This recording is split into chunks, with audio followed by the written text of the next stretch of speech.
Nashik Pune railway मूळ मार्गानेच व्हावी या मागणीसाठी काल सकाळी नाशिक, अहिल्यानगर आणि पुणे जिल्ह्यात तब्बल 5 ठिकाणी रस्ता रोको आंदोलन करण्यात आलं. जवळपास 2.5 तास चाललेल्या या आंदोलनामुळे समृद्धीसह नाशिक पुणे महामार्ग ठप्प झाला होता.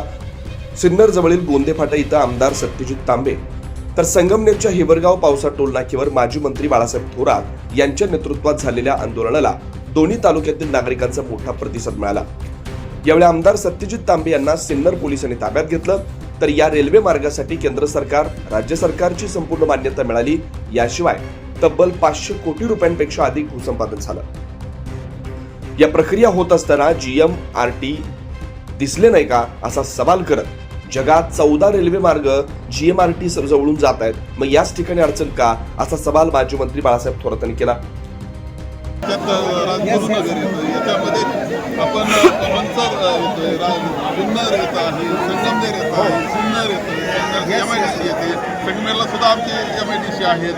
सरळ मार्गाने जोडलं विमानतळ सुद्धा दूर नाही, शिर्डी सुद्धा दूर नाही. आणि असताना खरं म्हणजे लहान बाळ सुद्धा सांगेल की हाच मार्ग योग्य. अशा वेळेस हे सरकार, विद्वान सरकार याला का रद्द करतंय? त्याच्यामध्ये आम्हाला सगळं काहीतरी वेगळं राजकारण आमच्याशी झालेलं आहे. या मार्गाची मोजणी झालेली आहे शेतकऱ्यांच्या तिथून बऱ्याच वर्षापासून, पण अचानक असा महामार्ग बदलला जातो, कसं वाटतं? मोजणीच नाही निवड झाली.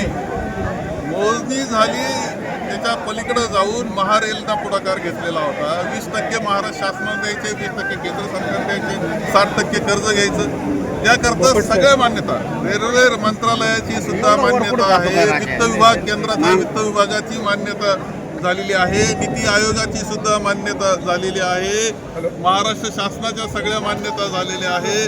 आपण त्याच्याकरता जो निधी उपलब्ध करून देणार त्यातला 1000 कोटी रुपये आपण भूसंपादनाकरता दिलेले आहे. बँकेकडून जे कर्ज घ्यायचंय त्या बँकेचं सुद्धा मान्यता झालेली आहे. 60% कर्जाला राहिले कुठं? भूसंपादनामध्ये कोणते सर्वे नंबर ते निश्चित झाले. 650 कोटी रुपये शेतकऱ्यांना वाटण्यात आले. हे सगळं असताना रद्द होतच कसं? याच्यामध्ये प्रचंड शंका आहे. GMRT काय आज हे सगळे मान्यता होताना GMRT आली नाही का? त्या आता का GMRT दिसायला लागली? सगळ्या मान्यता झाल्यानंतर थांबण्याचंच कारण काय? आमचा आक्षेप याच्यावर आहे महत्वाचं म्हणजे. बरं, GMRTच्या बाबतीत चर्चा नंतर सुद्धा झाल्या. GMRT जगामध्ये 14 ठिकाणी GMRT सारख्या प्रकल्पातून रेल्वे गेलेल्या आहेत. असं आहे. नेमकं भारतात आपलंच काय असं वेगळं शोधायला लागले? आणि यापूर्वी अभ्यास केला नाही का त्याचा? तुम्ही एवढे कर्ज मंजूर करताना, निधी वाटत असताना याच्यात कुठेतरी वेगळं कारण आहे. ही वस्तुस्थिती आहे. एकूणच मंत्री गिरीश महाजन आणि मुख्यमंत्री देवेंद्र फडणवीस यांच्या सकारात्मक प्रतिक्रियेनंतर हे आंदोलन स्थगित करण्यात आलं. मात्र राज्याचे जलसंपदा मंत्री गिरीश महाजन यांच्या लेखी आश्वासनानंतर हे आंदोलन स्थगित करण्यात आलं. मात्र आमचा लढा हा आमच्या हक्काच्या मागणीसाठी आहे. जोपर्यंत नाशिक पुणे रेल्वे सरळ मार्गाने जात नाही तोपर्यंत आमचा लढा सुरू राहील, अशी भूमिका यावेळी आमदार सत्यजित तांबेने घेतली. त्यामुळे आता आमदार सत्यजित तांबे यांनी मांडलेल्या भूमिकेनुसार कोकाडकर समिती 60 दिवसात अहवाल देणार का? अहवाल आला तर तो प्रतिकूल राहील की अनुकूल राहील हे बघणं महत्वाचं असणार आहे. 9 न्यूज महाराष्ट्रासाठी प्रतिनिधी अमोल वाघमोडे, सिन्नर.